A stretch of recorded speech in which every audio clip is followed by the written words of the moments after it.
오늘 말씀 요한복음 16장 20절에서 33절까지 말씀입니다. 요한복음 16장 20절에서 33절까지 말씀, 우리 한 절씩 말씀을 교독하도록 하겠습니다. 내가 진실로 진실로 너희에게 이르노니 너희는 곡하고 애통하겠으나 세상은 기뻐하리라. 너희는 근심하겠으나 너희 근심이 도리어 기쁨이 되리라. 여자가 해산하게 되면 그 때가 이르렀으므로 근심하나 아기를 낳으면 세상에 해산함난 기쁨으로 말미암아 그 고통을 다시 기억하지 아니하느니라. 지금은 너희가 근심하나 내가 다시 너희를 보리니 너희 마음이 기쁠 것이요 너희 기쁨을 빼앗을 자가 없으리라. 그날에는 너희가 아무것도 내게 묻지 아니하리라. 내가 진실로 진실로 너희에게 이르노니 너희가 무엇이든지 아버지께 구하는 것을 내 이름으로 주시리라. 지금까지는 너희가 내 이름으로 아무것도 구하지 아니하였으나 구하라 그리하면 받으리니 너희 기쁨이 충만하리라. 이것을 비유로 너희에게 일렀거니와 때가 이르면 다시는 비유로 너희에게 이르지 않고 아버지에 대한 것을 밝히 이르리라. 그날에 너희가 내 이름으로 구할 것이요 내가 너희를 위하여 아버지께 구하겠다 하는 말이 아니니 이는 너희가 나를 사랑하고 또 내가 하나님께로부터 온 줄 믿었으므로 아버지께서 친히 너희를 사랑하십니다. 내가 아버지에게서 나와 세상에 왔고 다시 세상을 떠나 아버지께로 가노라 하시니 제자들이 말하되 지금은 밝히 말씀하시고 아무 비유로도 하지 아니하시니 우리가 지금에야 주께서 모든 것을 아시고 또 사람의 물음을 기다리시지 않는 줄 아나이다. 이로써 하나님께로부터 나오심을 우리가 믿사옵나이다. 예수께서 대답하시되 이제는 너희가 믿느냐. 보라 너희가 다 각각 제 곳으로 흩어지고 나를 혼자 둘 때가 오나니 벌써 왔도다. 그러나 내가 혼자 있는 것이 아니라 아버지께서 나와 함께 계시느니라. 이것을 너희에게 이르는 것은 너희로 내 안에서 평안을 누리게 하려 함이라. 세상에서는 너희가 환난을 당하나 담대하라. 내가 세상을 이기었노라. 아멘. 오늘 7월 29일 이브에 나오신 우리 모든 성도님 한 분 한 분들을 주님 이름으로 축복합니다. 날씨가 많이 무덥지만 우리가 이 실내에서 이렇게 예배 드릴 수 있다라고 하는 게 얼마나 감사한지 모르겠습니다. 우리 정규 수련회 시작할 때 이제 금요일 날 오후에 이제 몇몇 집사님, 남자 집사님들, 또 여자 집사님들 또 일찍 오셔서 준비하시고 하셨는데요. 이게 밖에 더위에 잠깐만 서 있어도 그냥 땀이 그냥 비 오듯이 이렇게 막 흐르는 그런 것들을 보면서 하나님께서 우리에게 주시는 어떤 의미에서 이렇게 시원한 공간과 시원한 장소 이런 것들이 그냥 당연하다고 생각할 수 있지만 모든 것 하나하나가 정말 세밀한 하나님의 은혜요 감사다라는 생각을 해봅니다. 이번 수련회 때 참 수고하신 우리 여러 집사님들 또 우리 공사님들께 참 깊이 감사를 드리고 또 함께 참여하지 못하지만 이런저런 마음으로 같이 후원하시고 또 그리고 같이 마음을 나눠주신 여러분들에게도 깊이 감사를 드립니다. 오늘 우리가 하나님 앞에서 말씀 앞에 설 때마다 우리에게 참 중요한 질문을 한번 던져보고 싶습니다. 내 인생에 있어서 나는 어떤 것이 가장 큰 자랑인가? 내 인생에 있어서 어떤 것이 내 인생을 가장 크게 뒷받침하는 그러한 토대인가? 내가 다른 여러 가지 타이틀, 다른 이름들은 내가 다 제쳐두고라도 내가 이거 하나만큼은 내가 하나님 앞에서 내가 정말 받아 누릴 수 있는 그 특권이 무엇인가?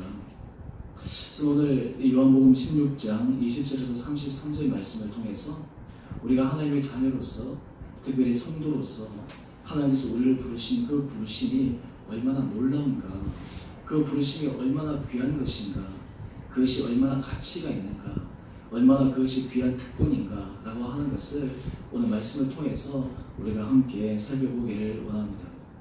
오늘 우리가 이 말씀을 통해서 여러분 한 분 한 분들에게 정말 하나님께서 우리 각자에게 주신 그 놀라운 성도의 특권이 우리 가운데 깊게 새겨지게 되고 그것으로 말미암아 우리의 상황과 형편과 때로는 우리가 여러 가지 만나는 일들 가운데서도 하나님 앞에서 힘있게 달려나갈 수 있는 우리 모든 한 분 한 분들 되시기를 주님의 이름으로 축원드립니다.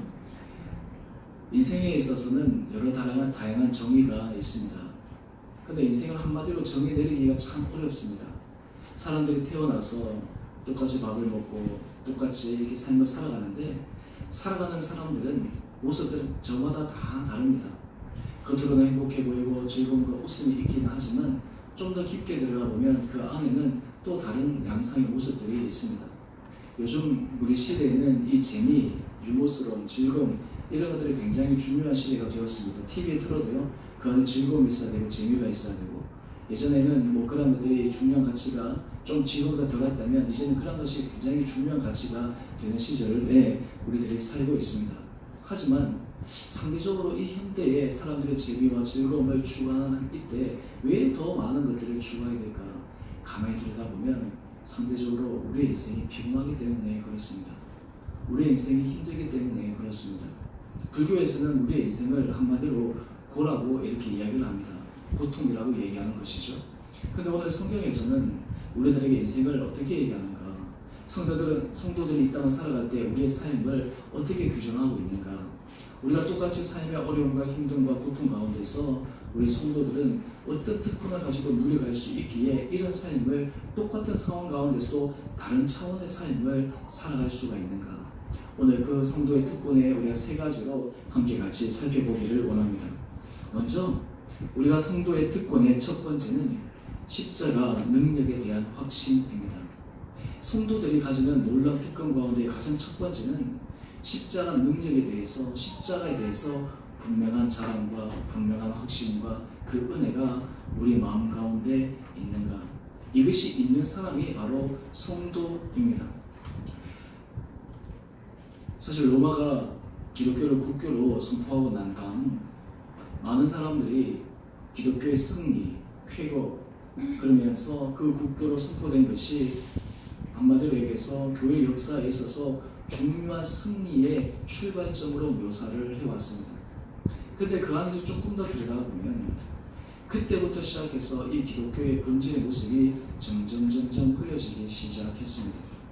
로마가 국교로 공인되기 전에는 사실 예수 그리스도를 믿는다라고 하는 것이 사회적으로 그렇게 각광받는 시대가 아니었습니다.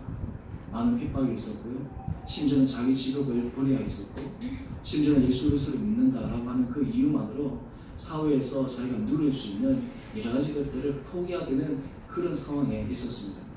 근데 이제 로마가 국교로 선포되고 난 다음 어떤 일이 일어나냐 하면 이제 로마의 시민이라면 모든 사람들이 그냥 기독교로 개종하게 되는 것이죠. 아이들이 시민권을 가지려면 세례를 받아야 되고 그러다 보니까 어떤 문제가 생기냐면 이제 말 그대로 본질적으로 십자가의 은혜와 능력을 경험하고 그것을 통해서 성도라고 고백하는 사람들이 아니라 말 그대로 그냥 교회에 출석하고 교회에 등록하고 그리고 교회에 이렇게 나가는 그런 모든 사람들 뭉뚱그려서 그냥 성도라 부르게 되는 그런 룰을 범하게 됩니다. 그러다 보니까 이 신앙의 엑기스가 점차 흐릿해지기 시작해가지고 우리가 정말 예수 그리스도 주라 고백한다라고 하는 것이 그게 리얼 크리스천이 되어야 되는데 거기서부터 참 그리스도인 그리고 그렇지 못한 그리스도인 그리고 명목상의 그리스도인 이런 얘기들을 통해서 이 그리스도의 존재 가치가 흐려지는 그런 계기가 되었습니다. 오늘 성도의 특권은 우리가 십자가의 능력에 대한 분명한 확신이 있는 사람입니다. 오늘 요한복음 16장 21절 말씀을 보면 여자가 해산하게 되면 그때가 이르렀으므로 근심하나 아기를 낳으면 세상에 사랑난 기쁨으로 말미암아 그 고통을 다시 기억하지 아니하느냐.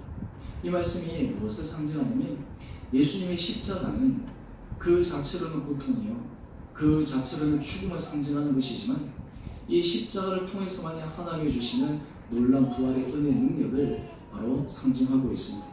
우리가 예수 그리스도를 통해서 우리 한 사람 한 사람들이 하나님의 자녀, 하나님의 부르시는 택함 받은 자녀가 되었다라고 하는 것이 바로 이 성도의 놀라운 특권 가운데 하나입니다. 저는 그리스도인들을 만날 때마다 때로 목회자들을 만날 때마다 제가 여러 가지 이야기를 듣는데 자기 안에 여러 가지 자랑들을 쭉 얘기하게 되잖아요. 그런데 그 자랑들 가운데서 제가 이런 자랑을 들어본 사람들은 별로 많지 않은 것 같습니다. 예를 들어서 나는 어떤 직업을 갖고 있습니다. 나는 어떤 학위를 갖고 있습니다. 또 나는 어떤 가정에 자라고 있습니다. 또 예를 들어서 나는 어떤 교회에 속했습니다. 이런 것들에 대해서 우리가 눈에 보이는 가치 기준을 얘기하는데요. 사람들 가운데서 나는 그리스도인, 나는 십자가가 내 인생에 있어서 가장 큰 자랑입니다 라고 얘기하고 그것에 대해서 분명하게 고백하는 사람들을 발견하기가 참 쉽지가 않습니다. 요즘 우리가 교회에 대해서 참 많은 생각을 하는데요. 어떤 교회가 좋은 교회일까? 교회가 예를 들어서 어떤 사람이 이렇게 생각합니다. 대형교회 다니면 마치 자기 신앙이 대형교회 신앙이고 큰 신앙이고, 작은 교회 다니면 자기 신앙은 작고, 이렇게 착각을 빠지는 경우들이 있는데요. 이 교회의 본질은 한 사람 한 사람들이 십자가가 자기 안에서 가장 중요한 가치다라는 것을 고백할 수 있는 것이 바로 이 복음의 핵심입니다. 다른 말로 하면 기독교는 십자가를 빼면 아무것도 아니에요. 십자가를 빼면 그 자체는 그냥 유명무실해질 뿐입니다. 교회 프로그램, 교회 숫자, 예산 이런 것들이 교회의 본질을 규정짓는 것이 아니라 그 안에서 정말 십자가가 내 안에서 가장 큰 자랑이다 라는 것을 고백할 수 있는, 이것이 바로 성도들의 놀라운 특권이다 라는 것입니다. 여러분, 우리가 하나님 앞에서 이 십자가의 특권, 이 십자가의 능력을 우리가 고백할 수 있다면 이것이 바로 하나님께서 우리에게 주시는 참된 능력이다 라고 하는 것입니다. 여러분, 우리가 십자가를 바라볼 때 우리는 흔히 십자가가 지금 많이 희석화되어졌지만 이 십자가는 죽음을 상징하는 것입니다. 이 십자가는 수욕을 상징하는 것입니다. 이 십자가는 수치를 상징하는 것입니다. 예전에는 이 십자가 사형틀이었기 때문에 누가 이 사형틀을 들고 그리고 사형틀을 자기 목에 걸고 사형틀을 자기 집에 붙이고 사형틀을 자기 귀에 달고 그것을 자랑스러워할 사람이 누가 있겠습니까? 근데 성도들은 이 십자가가 죽음이요, 수치요, 모욕의 상징이지만 바로 이 십자가를 통해서 예수님께서 우리에게 구원의 문을 열어주셨다라고 하는 것을 고백할 수 있는 것, 이것이 바로 십자가의 놀라운 능력을 확신하는 사람의 비결이다라고 하는 것입니다. 여러분, 십자가를 바라보게 되면 하나님께서 우리에게 주시는 놀라운 삶의 고백이 있는데 그것이 무엇이냐면 요한복음 16장 20절 하반절의 말씀입니다. 제가 읽겠습니다. 너희는 근심하겠으나 너희 근심이 도리어 기쁨이 되리라. 십자가의 그 길, 십자가의 그것은 때로는 사람들로 하여금 근심하게 만듭니다. 그것으로 하여금 고통스럽게 만듭니다. 주님의 죽으심이 제자들의 마음속에는 큰 슬픔이었습니다. 하지만 그 십자가를 통과하고 난 다음 하나님께서 주신 그 기쁨은 세상의 그 어느 것과도 바꿀 수가 없습니다. 오늘 그러면서 요한복음 16장 22절은 우리에게 이렇게 이야기를 하겠습니다. 지금은 너희가 근심하나 내가 다시 너희를 보리니 너희 마음이 기쁠 것이요 너희 기쁨을 빼앗을 자가 없으리라. 여러분, 우리가 이 세상을 살아가면서 하나님 앞에서 우리가 이런 질문들을 해봐야 됩니다.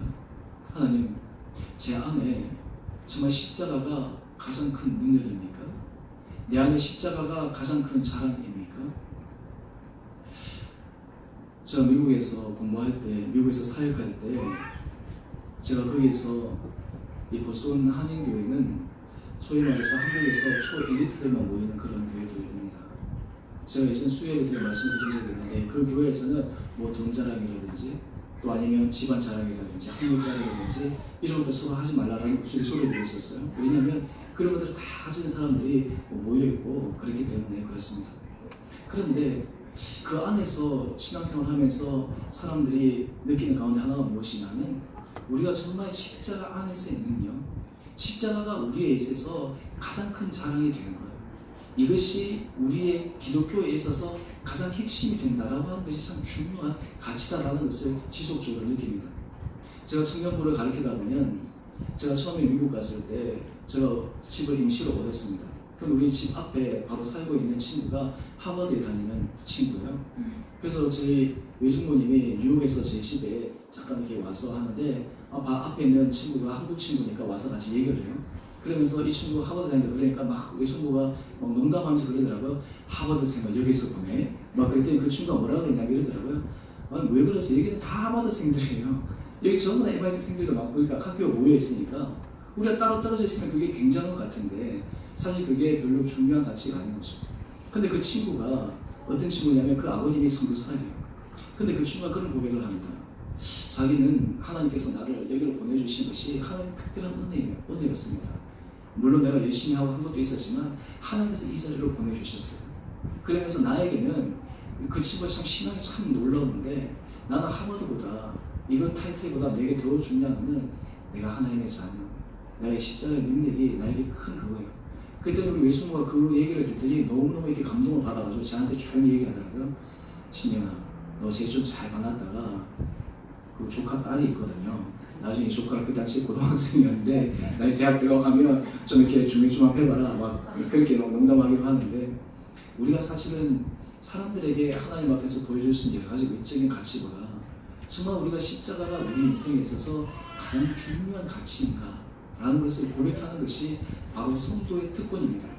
여러분, 우리가 예수 그리스도가 내 인생에 있어서 십자가의 보혈의 능력으로 말미암아 우리가 하나님의 자녀가 되었다라고 하는 여기에 대한 분명한 믿음의 고백이 있으면요, 다른 어떤 것들도 우리 가운데서 마음을 회파할 필요가 없습니다. 예를 들어서 뭐 경제적으로나 사회적인 지위로나 이런 것들 우리에게 별로 중요하게 다가오는 것이 아니라 예수 그리스도 안에서 우리 자신이 얼마나 하나님 앞에 존귀한 자인지, 그것이 얼마나 우리 자신에게 정말 소중한 가치인지를 고백할 수 있는 사람, 성도의 특권은 바로 여기에 있습니다. 십자가의 능력을 확인하는 사람, 십자가가 내 인생에 있어서 가장 큰 자랑거리인 사람, 십자가가 내 인생에 있어서 가장 중요한 가치가 있는 사람. 세상 사람들을 보면 그것이 미련해 보이고 세상 사람들을 보면 그것이 별 가치가 없는 것이 보인다 할지라도 하나님께서 우리에게 주신 그 은혜를 경험할 수 있는 사람이 바로 이 십자가의 능력을 확인할 수 있는 사람들입니다. 오늘 그래서 고린도전서 1장 18절의 말씀은 우리들에게 이렇게 설명하고 있습니다. 우리 고린도전서 1장 18절의 말씀을 다 같이 한 목소리로 읽어볼까요? 시작. 십자가의 도와 멸망하는 자들에게는 미련한 것이요 구원을 받는 우리에게는 하나님의 능력이라. 아멘. 여러분, 세상 사람들의 십자가가 우스워 보이는 거예요. 그 십자가가 뭐 대단하다고, 그 십자가가 뭐에 가치 있다고. 근데 믿는 사람들은 이 십자가가 놀라운 가치를 갖고 있다라고 하는 것을 우리는 압니다. 여러분, 우리 그리스도인들은 끝은 해피엔딩으로 끝난다라는 고백을 가지며 살아가는 사람들입니다. 우리가 예수 그리스도를 주라 고백한다라고 하는 것은 우리가 예를 들어서 죽고 나서 천국에 간다라고 하는 이것뿐만 아니라 내가 하나님의 자녀로서 내가 매 순간마다 하나님의 특별한 은총과 은혜를 받고 있다라고 하는 분명한 확신을 가지고 있는 그러한 사람들입니다. 저는 바라기는 하나님께서 여러분 한 분 한 분들에게 이런 놀라운 십자가의 은혜와 능력으로 말미암아 우리 안에 그런 분명한 자존감, 하나님 앞에서 그런 특권의 고백들이 여러분 한 분 한 분들에게 있게 되기를 주님의 이름으로 축원드립니다. 두 번째 성도의 특권은 기도 응답에 대한 확신입니다. 하나님께서 성도들에게 주시는 놀라운 특권 가운데 하나는 내가 하나님의 자녀가 되었기에 하나님께서 내게 말씀하시는 여러 가지 약속의 말씀이 우리 삶 가운데 이루어진다라고 하는 분명한 확신입니다. 오늘 요한복음 16장 24절 보면 주님께서 이렇게 말씀하십니다. 지금까지는 너희가 내 이름으로 아무것도 구하지 아니하였으나 구하라. 그리하면 받으리니 너희 기쁨이 충만하리라. 지금까지는 너희가 아무것도 구하지 아니하였으나 구하라. 그리하면 받으리니 너희 기쁨이 충만하리라. 여러분, 우리가 기도 응답에 대한 이 확신이 성도의 특권이다라고 했을 때 우리에게 중요한 하나의 출발점이 있습니다. 이 기도의 특권의 응답, 기도의 응답에 대한 특권은 내가 생각하는 것, 내가 바라는 것, 내가 원하는 것을 그대로 다 받는 것을 의미하는 것이 아니라 하나님 앞에 구할 때 하나님께서 기뻐하시고 하나님께서 우리 삶 가운데서 가장 좋은 것을 주신다라고 하는 것을 고백하는 것이 바로 기도 응답의 놀라운 방법입니다. 오늘 지금 요한복음 16장 23절 말씀 보면 주님께서 이렇게 말씀하고 있습니다. 그날에는 너희가 아무것도 내게 묻지 아니하리라. 내가 진실로 진실로 너희에게 이르노니 너희가 무엇이든지 아버지께 구하는 것을 내 이름으로 주시리라. 여러분, 성도의 놀라운 기도의 특권이 무엇이냐면 하나님 앞에 우리가 무엇이든지 구할 수 있는 특권이 있다라고 하는 거예요. 하나님께서 우리에게 응답함에 대해서 우리의 가장 최선의 것을 응답하시는 것을 우리가 믿기에 하나님 앞에 어떤 것이든지 구할 수 있는 그 믿음, 그 능력, 그 소원, 그 가운데서 하나님께서 우리에게 베풀어 주심을 말미암아 우리 속 사람이 우리의 삶 가운데서 하나님께서 기뻐하시는 길로 한 걸음 한 걸음 간다라는 그 분명한 확신들이 우리 가운데 있어야 됩니다. 오늘 여기에서 우리가 이런 고백을 할 필요가 있습니다. 왜 하나님께서 이 기도에 대해서 분명하게 우리에게 응답하실까? 그 이유가 바로 요한복음 16장 27절의 말씀인데요. 이는 너희가 나를 사랑하고 또 내가 하나님께로부터 온 줄 믿음으로 아버지께서 친히 너희를 사랑하십니다. 자, 여러분께 한번 질문해 보겠습니다. 하나님 여러분 사랑하시나요? 하나님 여러분 사랑하십니까? 하나님 여러분을 특별히 사랑하십니까? 하나님 여러분을 특별히 사랑하십니까? 하나님은 우리가 하나님 앞에서 하나님 어떻게 저를 이렇게 사랑하시나요? 어떻게 저를 이렇게 특별히 사랑하시나요? 라는 것을 우리가 주님 앞에 고백하기를 원하십니다. 우리가 기도 응답의 확신이라는 것은 다른 말로 하면 하나님이 나를 사랑하시는구나 라는 것을 확인하는 시간이에요. 그러면 하나님이 우리를 사랑하신다는 것을 우리가 알 때 하나님은 우리에게 뭐 주기를 원하실까요? 하나님은 우리의 삶 가운데서 어떤 것을 경험하며 살아가기를 원하실까요? 이스라엘 백성들이 바벨론으로 포로로 잡혀가고 그들의 성이, 그들의 성전이 무너지고 그들의 삶의 모든 터전이 사라지고 난 다음 그들은 깊은 자리와 절망에 빠졌습니다. 이제 끝이 났다. 우리 이스라엘의 역사는 끝이 났다. 바벨론 포로로 잡혀갔으니까요. 하나님의 임재를 상징하는 성전이 완전히 회파되었으니까요. 그때 이스라엘 백성들은 큰 혼란을 겪습니다. 도대체 이게 뭔가? 여러분, 우리가 한번 질문해 보겠습니다. 이 세상을 살아갈 때 하나님을 믿는 사람들, 하나님을 사랑하는 사람들에게는 항상 좋은 일만 일어날까요? 안 좋은 일도 일어날 수 있을까요? 그래서 어느 분이 그런 책을 썼어요. 하나님을 사랑하는 사람들에게, 하나님을 잘 믿는 사람들에게 왜 안 좋은 일들이 일어나는가? 그런데 우리가 기억해야 될 것이 있습니다. 하나님께서 우리에게 주시기 원하는 것이 무엇인가? 하나님께서 우리 삶 가운데서 원하시는 하나님의 궁극적인 목적이 무엇인가? 라고 하는 것을 우리가 깊게 생각해 보아야 합니다. 오늘 이 바벨론으로 포로로 잡혀가고 예루살렘과 성전이 완전히 회파되어 있던 이 이스라엘 민족들에게 하나님께서 주신 말씀인데 예레미야 29장 11절의 말씀입니다. 우리 예레미야 29장 11절 말씀 우리 다 같이 한 목소리로 읽어볼까요? 시작! 여호와의 말씀이니라. 너희를 향한 나의 생각을 내가 아나니 평안이요 재앙이 아니니라. 너희에게 미래와 희망을 주는 것이니라. 아멘.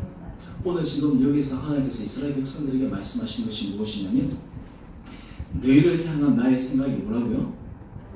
평안이래요. 그리고 너희에게 무엇을 준다고요? 미래와 희망을 주는 것이 하나님께서 우리를 향하신 궁극적인 목적이다라고 하는 거예요. 여러분, 우리가 이것을 믿기 때문에 우리는 삶 가운데서 꿋꿋하게 걸어갈 수가 있습니다. 만약 우리가 인생 가운데서 내가 한 10년, 20년 열심히 고생하고 나면 20년 후에 내가 엄청난 해피엔딩, 엄청난 내가 결과물을 내가 받아 누릴 것이다 라는 분명한 확신이 있으면 사람들이 그 10년, 20년의 그 고통의 시간들을 잘 버텨낼 수가 있겠죠. 잘 기다릴 수가 있겠죠. 근데 대부분의 많은 사람들이 그 결국이 어떻게 될지 모르기 때문에 중간에 마음들이 흔들려 버리는 것이 아니겠어요? 제가 미국에서 유학생활을 하면서 제가 몸이 아프게 된 이유 중에 하나가 제가 이제 석사 마치고 이제 박사를 들어가는데 제가 사실 미국에 갈 때 많은 분들이 그렇게 생각했습니다. 심지어는 제가 교회 사역하고 있던 교회에서도 제가 이제 보통 유학하고 이렇게 하면 이제 교회에서 돈도 받고 뭐 이렇게 하는데 제가 그런 것들 전혀 요청도 하지 않았는데 그 이유를 다른 사람들이 이렇게 얘기하더라고요. 그때 뭐 홍 목사는 뭐 집안 아버지가 뭐 대단하시니까 집에서 그 교회에서 다 밀어주시겠지, 다 대주시겠지 그렇게 얘기를 해서 주변 사람들이 뭐 다 기다리고 있었어요. 근데 정작 아버지는 저한테 뭐라고 그러셨냐면 이 말씀하셨어요. 너는 미국 부자 나라에 공부하러 가는데 왜 내가 너를 도와야 되냐? 이게 아버지 말씀이셨어요. 그 다음 또 아버지가 하신 말씀이 있었어요. 우리 교회에 힘든 사람들이 내가 얼마나 많은데 내가 공부하러 간다고 내가 어떻게 니한테 이렇게 하겠냐. 그러면서 제 어머님이 유학 갈 때 얼마나 주셨냐 하면 돈 100만 원 주셨습니다. 그 100만 원 주시면서 미국에 있는 우리 동생 내하고 이 식사 같이 하고 이거 영상 다 나가죠. 이 아버지 보시면 안 되는데 네. 아니 그렇게 갔어요. 그래서 제가 이제 이 석사 때는 제가 장교하면서 모아놓은 돈 그리고 결혼하면서 저축해놓은 돈 이제 그 돈을 가지고 다 했어요. 석사 딱 하니까 이제 돈이 떨어지더라고요. 그때 제가 하나님 이제 기도하기 시작해서 하나님 제가 또 자존심이 제가 강하니까 제가 뭐 부모님한테 손 벌리기도 싫고 하나님 좀 길을 열어주세요. 이래가지고 막 인터넷 사이트에 막 해서 일할 수 있는 기회를 찾았어요. 그래서 막 식당 가서 막 일을 하는데 제가 이 식당 가서 일을 했어요. 이 식당 가서 무슨 일을 했냐면 웨이터 아시죠? 그래서 그 일을 막 했어요. 근데 웨이터도 보면 처음에 이제 사람들 주문받고 하면 그 사람 돈을 많이 받아요. 근데 처음에는 그 일을 안 시키고 뭐냐면 그냥 사람들 오면 안내하고 그릇 치우고 이런 일을 하는 거예요. 제가 한 일주일 정도 했어요. 그랬더니 그 주인이 저를 부르는 거예요. 그러니 저한테 이렇게 얘기하더라고요. 당신은 그 당시에 제가 시간당 얼마 받았는데 한 10불 정도 받았는데 시간당 10불 받고 일할 사람이 아니니까 이 그만두고 다른 일을 찾아보라 라고 얘기한 거죠. 이제 제가 좋게 얘기했지만 실제로는 보니까 일하는 데 있어서 또 다른 사람을 구해야 되겠구나 한거한 거예요. 그래서 제가 이제 기도하고 있는데 유학원 내에 그래서 제가 전화를 딱 했어요. 그래서 유학원에 전화를 했더니 그 유학원에서 라이드를 구한다는 거예요. 그래가지고 제가 보스턴에서 뉴욕 그 유학 그 아이들 하는 그 라이드를 제가 이제 구했는데 한 하루 딱 일했는데 그 원장이 저한테 이렇게 얘기하는 거예요. 나와 같이 일할 생각이 없냐. 그래서 저한테 어떻게 보장해 주냐면 집을 주겠다. 그 당시 렌트비 한 2,500불, 3,000불짜리 되는 하우스 집을 저한테 무료로 제공하겠다. 또 그 다음에 생활할 수 있도록 한 2,000에서 3,000불을 내가 현금으로 캐시로 주겠다.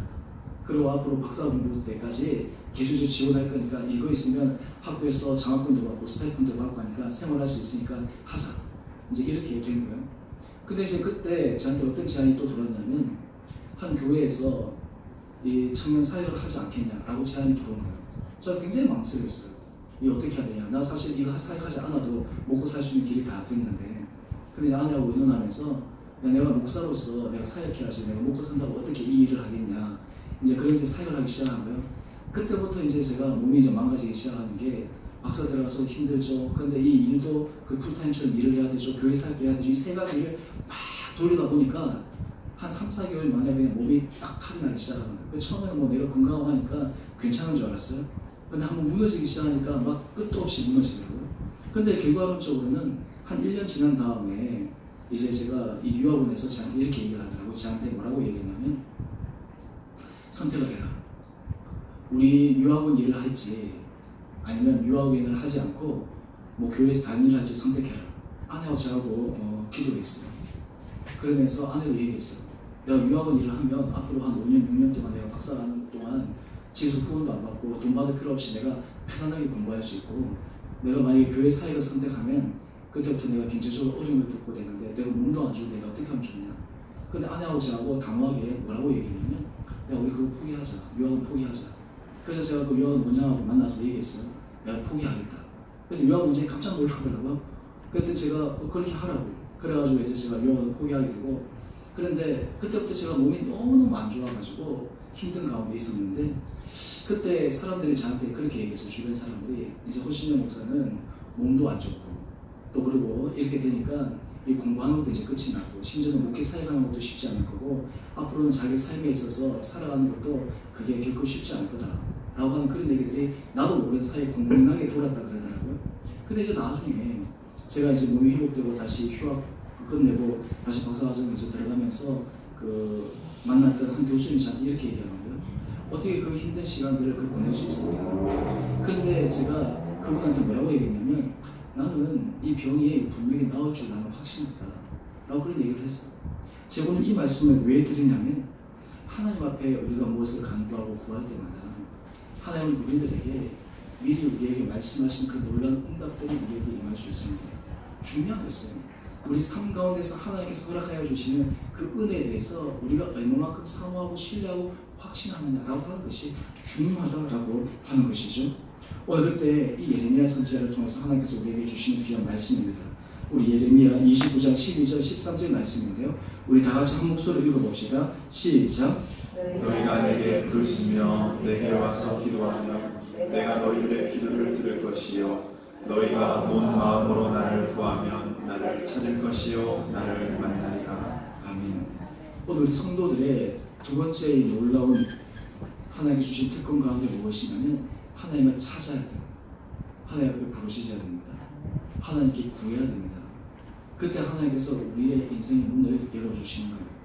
여러분 모세는 삶의 위기 순간마다 하나님 앞에 기도합니다. 그때마다 하나님께서 이스라엘 백성들에게 놀라운 구원의 은혜를 베풀어 주세요. 여러분 다윗은 그가 사울에게 쫓겨날 때 하나님 앞에 간구하고 구합니다. 그때 하나님께서 그의 생명을 지켜주십니다. 히스기야는 그가 이사야 선지자 그가 곧 죽을 것이라는 얘기를 듣는데 그는 벽을 향해서 하나님 앞에 기도합니다. 그때 하나님께서 그의 생명을 연장시켜 주시는 거예요. 사도 바울이 그의 사역을 할 때마다 그가 환난과 곤궁에 처하는 그 순간순간마다 그 하나님 앞에 간구할 때 하나님께서 그의 문들을 열어주셨어요. 여러분, 우리 성도들의 놀라운 특권 가운데 하나는 우리가 하나님 앞에 기도할 때, 하나님 앞에 우리 마음을 알려드릴 때 우리에게 응답하여 주시는 그 하나님의 놀라운 능력을 우리가 신뢰할 필요가 있습니다. 오늘 이 특권이 우리들이 활용하지 않고 사용하지 않는데 우리의 큰 문제가 있습니다. 저는 바라기는 우리 사랑하는 성도님 한 분 한 분들에게 하나님께서 이런 기도의 응답과 이 기도의 확신이 분명히 우리에게 자리 잡히므로 하나님께서 이루어 주신 그 은혜를 기억할 수 있게 되기를 주님의 이름으로 축원드립니다.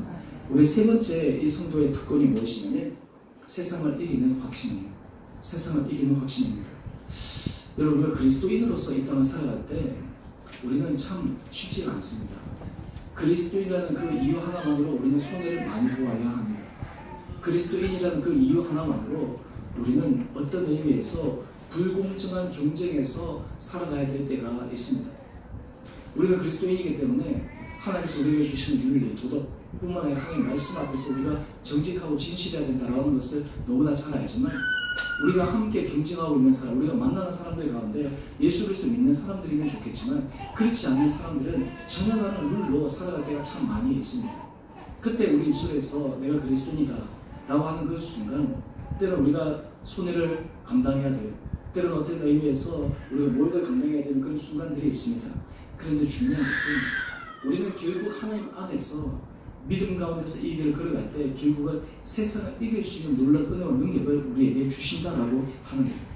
요한복음 16장 33절 말씀을 보니까 주님께서 말씀하십니다. 세상에서는 너희가 환난을 당하나 담대하라, 내가 세상을 이겼노라. 여러분, 예수 그리스도를 잘 믿는다는 것이 어떤 것인지 아세요? 예수 그리스도를 잘 믿게 되면 우리가 핍박을 받게 되어 있어요. 예수 그리스도를 잘 믿게 되어 있으면 하나님 우리로 하여금 자존심을 상하는 그런 일들에 우리를 계속해서 노출시킵니다. 예수 그리스도를 잘 믿기 시작하면 하나님 우리로 하여금 이 세상적인 사람들과 사이에서 우리가 하나님 앞에서 알게 모르게 불이익을 당할 수 있는 그런 위치 속에 살아갑니다.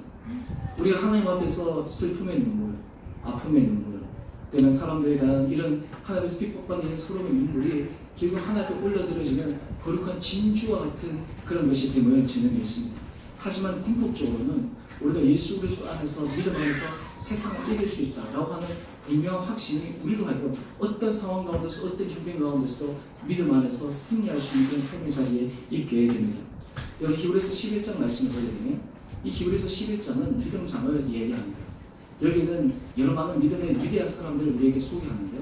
특별히 우리가 잘 관심을 갖지 않는 부분들이 있는데 그것이 무엇이냐면 히브리서 11장 36절 이하에 보면 무명의 그리스도인들을 우리들에게 소개하고 있어요. 이 무명의 그리스도인들이 어떤 사람이 있는지를 우리에게 이렇게 소개하고 있습니다. 히브리서 11장 36절 37절 말씀인데요. 우리 다 같이 한 목소리로 읽어볼까요? 시작. 어떤 이들은 조롱과 채찍질뿐 아니라 결박과 옥에 갇히는 시련도 받았으며 돌로 치는 것과 톱으로 켜는 것과 시험과 칼로 죽임을 당하고 양과 염소의 가죽을 입고 유리하여 궁핍과 환난과 학대를 받았으니. 요즘 우리 신앙하고 완전히 다르잖아요. 근데 사실 이런 모습이 저 북한 지하의 교회에서는 그대로 있는 것처럼 우리에게 소개되고 있습니다. 그래서 지금 이 한국 교회뿐만 아니라 세계 교회 역사 가운데 북한의 지하교회 모습이 세상 가운데 드러나시게 되면 어쩌면 지금 순교의 그 역사의 숫자를 다시 기록해야 될 정도로 그 안에 지금 고귀한 순교의 피가 흐르고 있다라고 이야기하는 분들이 많이 있습니다. 요즘 우리의 신앙에 있어서의 문제는요, 우리는 정말 어떤 의미에서 생각해보면 너무나 작은 다른 가치관들로 살아가지만 오늘 믿음의 사람들은 오늘 우리가 본문을 보는 것처럼 그들은 세상에서 조롱을 당하고 채찍을 당하고 결박당하고 옥에 갇히고 돌로 맞고 톱으로 켜고 시험과 칼로 죽임을 당하고. 만약에 요즘 이런 일이 일어나면 우리 믿는 성도들 가운데 몇 프로가 남겠습니까? 우리 지금 한국에서 예전에 한때는 25% 숫자를 엄청나게 자랑했다가 지금 숫자가 많이 줄었는데요. 만약에 이런 핍박의 시대가 일어나면 우리 신앙인들이 몇 프로가 살아남을 수 있을까요? 저를 포함해서 앉아 계신 여러분들이 우리가 만약에 이런 신앙의 큰 환난과 위협 앞에 딱 직면하게 될 때 내가 예수 그리스도를 믿습니다 라고 하는 이 믿음의 고백을 할 수 있는 사람들이 과연 몇 명이나 될까? 나는 과연 그런 길을 걸어갈 수 있을까? 근데 오늘 이 하나님께서 우리에게 주신 놀라운 특권은 성도들은 이런 어려움과 힘듦과 고난과 고통 가운데서도 세상을 이길 수 있다라고 하는 분명한 약속을 우리에게 주셨다라고 하는 것입니다. 오늘 이런 믿음의 길기, 이런 믿음의 순간들이 우리로 하여금 하나님 앞에서 어떤 상황 가운데서도 믿음 안에서 승리하며 나갈 수 있는 비결이 되리라 저는 확신합니다.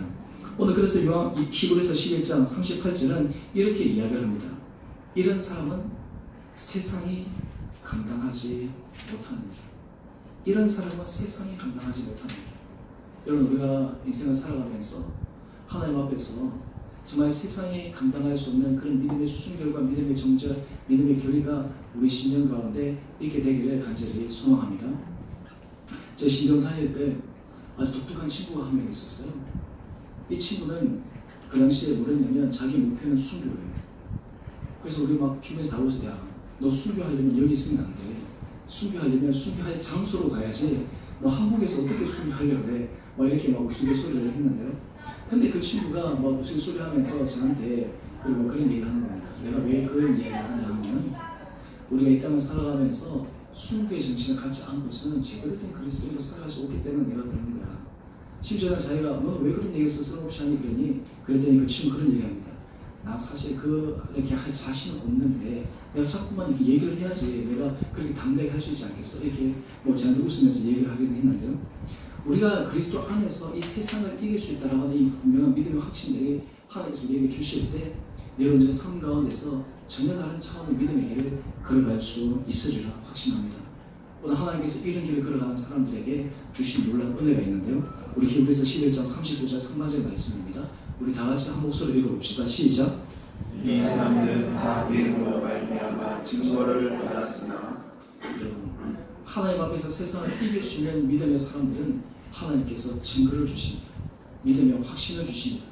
저는 바라기는 우리 모든 성경 한 분 한 분들에게 여러분 각자의 주신 이 믿음의 증거와 확신으로 말미암아 어떠한 상황 가운데서도 세상을 당당히 이겨나갈 수 있는 믿음의 사람들 한 분 한 분들 되시기를 주님의 이름으로 축원드립니다.